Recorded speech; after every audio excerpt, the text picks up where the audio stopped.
Chapter 1. Okay guys, I have created this story.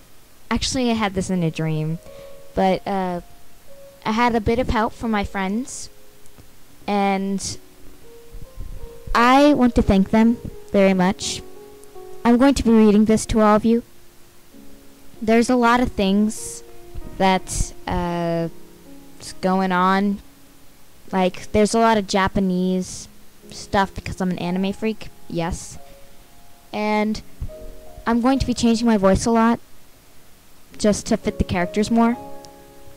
Let's just get started then.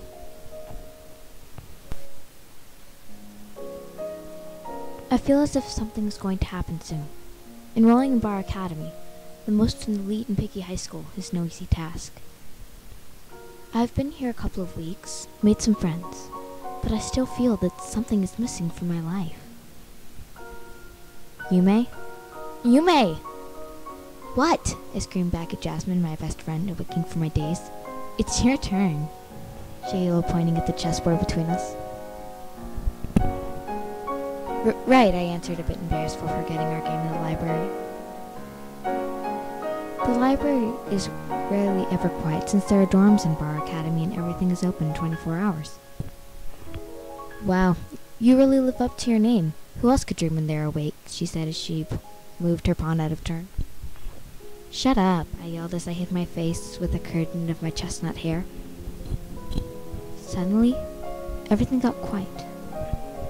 This really freaked me out since there are about 78 people in the library. Still trying to hide my face, I peered around the room through random gapes in my hair, failing to hide my curiosity. It's so unusual for things to get this quiet, I thought, as a very gentle yet strong hand was placed upon my left shoulder. I glanced back to see the delicate face of a dreamy young man who stood on my right. Some of his midnight black strands of hair brushed against my hot cheek. You need to pay more attention to the game, he commented in a captivating yet slightly annoyed voice. He reached across me with his right hand, keeping his left hand on my shoulder. Then he moved my knight across the board to knock aside Jasmine's queen. He lifted his hand from my shoulder and gracefully walked across the room to sit at his private table. Why would someone from the Toku class go to this library when they have their own elite library and dorm? I heard Jasmine comment to me bluntly. I was still too enticed by his sapphire eyes to reply. Anyways, you seem to really like that guy, she mumbled as she pondered her next move. Shush! I snapped.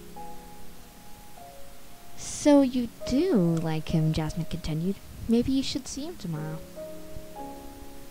The curfew bell rang loudly, interrupting our conversation. Oh crap, I'm gonna be late for soccer. Jasmine yelped as she clumsily gathered her stuff and asked, would you like to come too? I would, but you know me and sweets. I'm craving some. I'll catch you later? Yeah, just don't eat too much candy. This time, she commented wearily. Yes, ma'am, I answered, rolling my eyes as she ran out the door, ignoring the librarian's yelling at her. I wonder if I really should see him again. I skimmed through the library but couldn't seem to find him. Maybe I should. For those who don't know, this means next scene. I should. No, I shouldn't. But I should. Dang, why can't I decide? I slammed into a navy blue figure and fell gasping, "Gomenosai, gomenosai!" As the figure bent down to collect my books and help me up, I took what seemed to be a male hand. Then I looked up into his sapphire eyes. No problem. You daydream a lot, don't you? Yeah, I managed to say as I bowed to him. Thanks for helping me earlier. And now, he lifted my chin to introduce himself. My name is Safaia Daichi.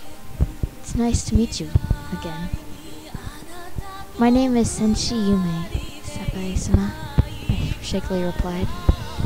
Just call me Daikun, he replied with a smile. Heat rose to my cheeks as I realized that one of the Tokus had been kind enough to help me twice in the past hour. The wonder of it all brought more heat to my face as I stumbled out some excuses to be somewhere else. Anywhere else. As I ran out of the courtyard and down the hall to the candy store and the cafeteria. I strolled into the candy store and tried to lower my heart rate as I looked at the choices of yummy sweets. I decided on the blue licorice in the crystal jar that just seemed to call to me. What's up with Blue today? The blue Toku's outfit, his blue eyes, and now blue candy.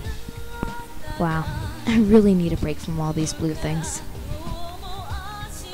I lifted the jar top over me and accidentally bumped the crystal on the back of my head. It hurt for a second, but after a minute it was enveloped in numbness. Then I chose a few pieces to buy from the cashier.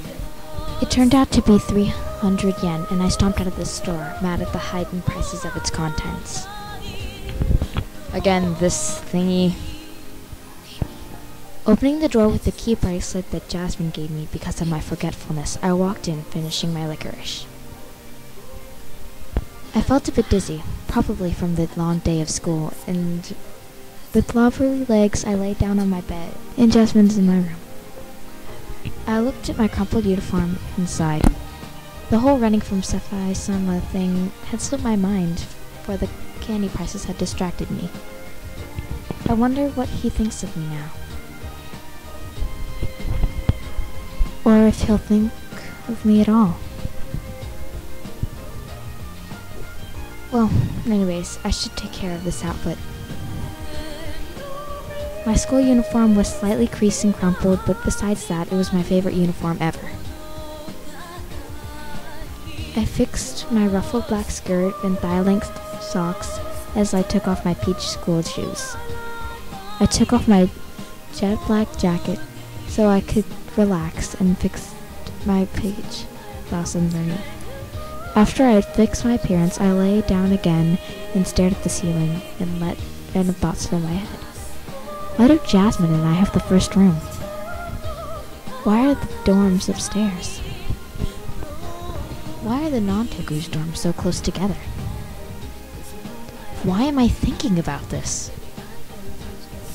I heard a soft footsteps in the distance and listened as they drew near. Oh man, I forgot to close the door again. I don't want Jasmine to get mad that I forgot. I stumbled from the bed to the door, and the dizziness increased until I half fainted, half fell through the door into someone's capable arms. I was gently carried to my bed, phasing in and out of consciousness. Blue. What is blue? Blue is him. I opened my eyes, sat straight up, now fully awake, and rubbed my sore head. I felt warm wetness on my fingers and brought my hand in front of me and saw blood. You really should be more careful. You could really get hurt one day, a man's quivering voice said beside me. I turned towards the voice and towards the sapphire eyes. The confidence and dreaminess was gone from his eyes and was replaced by yearning, worry, and pain. What's wrong? I asked a little groggy.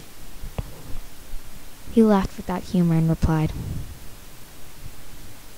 Nothing. Let's focus on you. You're the one bleeding. Stay here. I'll bring back some towels. As soon as he walked into the bathroom, I fell down on the bed and also fell back into unconsciousness. Yay. It's over. Well, anyways, here's a picture that I drew. Yeah, of course.